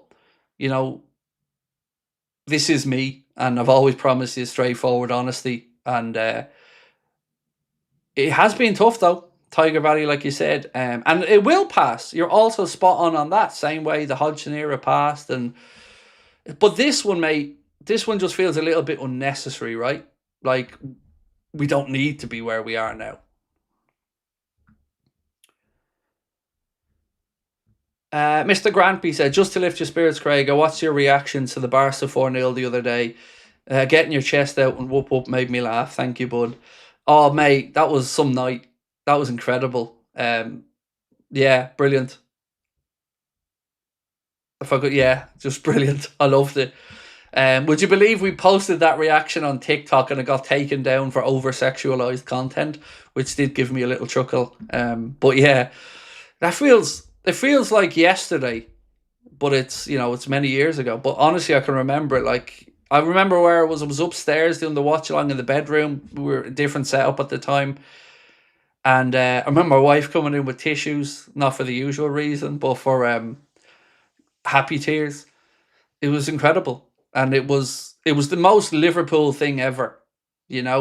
Back against the wall, written off, bit of arrogance from the opposition. We only need to score one right. Star players out. But still, it was Liverpool. It was Anfield. It was Jurgen Klopp. It was an unwavering belief we'll get it done. And yeah, I still watch back the corner taken quickly goal and still expect the referee to blow up and make them retake it. Like, it was brilliant. El Scouser said, "This channel is the only place after a loss. I feel a sense of relief as it's..." Where was that one?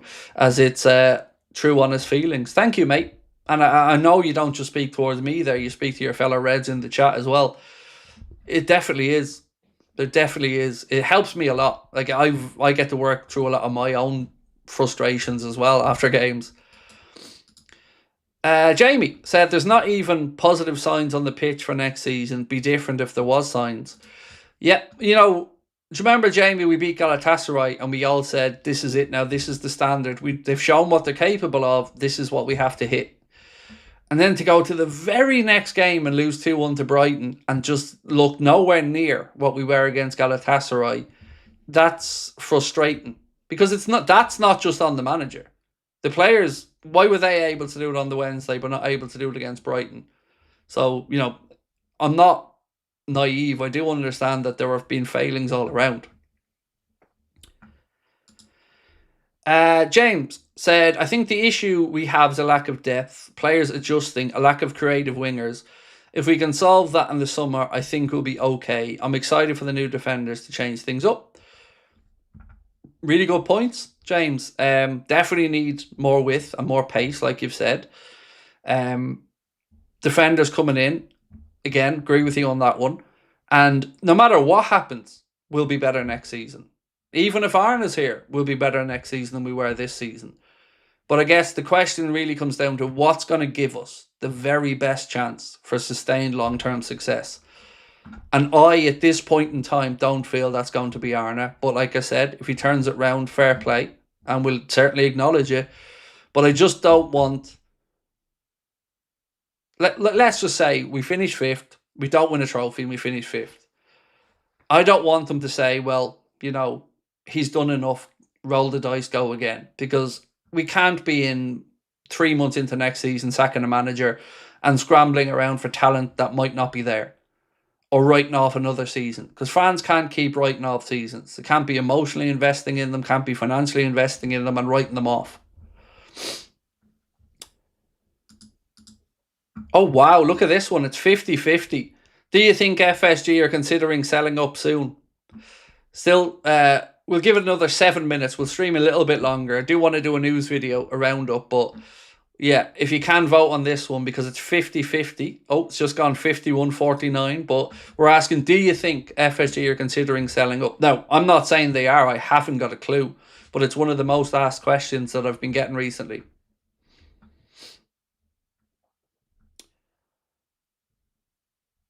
Craig, the whole corner taken quickly for Bradley was an inspired piece.